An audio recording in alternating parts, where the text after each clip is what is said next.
Yıllardır işgalci Çin rejiminin Doğu Türkistan'da uygulaya geldiği keyfi tutuklama ve yargısız infazların zirveye çıktığı herkesçe konuşulan mesele olmasına rağmen Çin rejimi bu konuyu sürekli yalanlayarak kendisinin sözde hukuk devleti olduğunu iddia ediyordu. Ama zaman zaman Çin'in yalanlarını Çin'in kendi memurları ve güvenlik güçleri ağzından kaçırdıkları sözlerle dünyaya ifşa etmeye devam ediyor. Özgür Asya Radyosu muhabirinin geçtiğimiz günlerde Kaşgar ve Hoten'deki ilgili makamları arayarak cezaevlerinin durumu hakkında bilgi almaya çalıştığı ve yetkililerin cezaevlerinin konumu ve hatta ana giden yollarla ilgili soruları da yanıtlamayı reddetmesiyle karşı karşıya kaldığı bildirildi.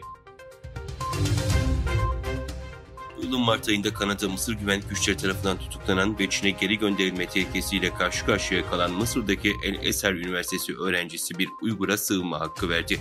Olaydan haberdar olan insan hakları örgütleri ve Uygur aktivistlerine göre Bilal Abdülkerim adlı öğrenci 10 Ağustos'ta sağ salim Kanada'ya ulaştı.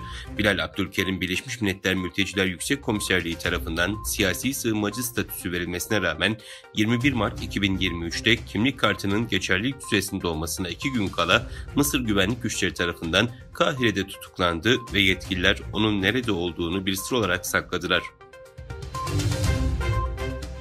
Çinli bankalar Temmuz ayında 2009'dan bu yana en düşük aylık kredi miktarını verdi. Bu dünyanın ikinci büyük ekonomisinde uzun süreli deflasyon baskısı riskini artıran zayıf talebin bir başka işareti oldu.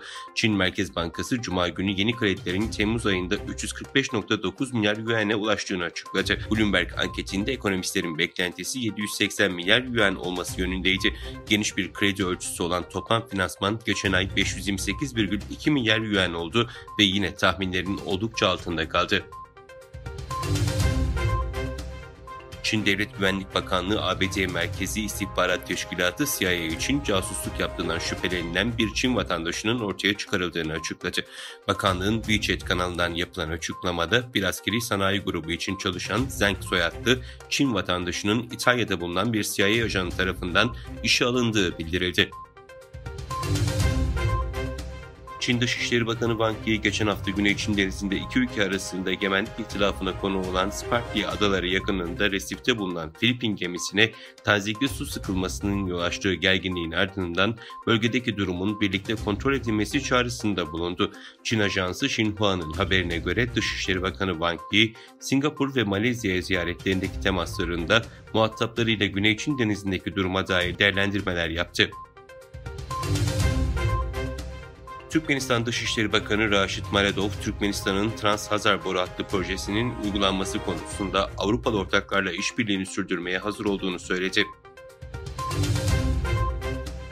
ABD'nin Hawaii eyaletindeki büyük ada ve Maui adasında devam eden 6 yangında hayatını kaybedenlerin sayısı 80'e yükseldi.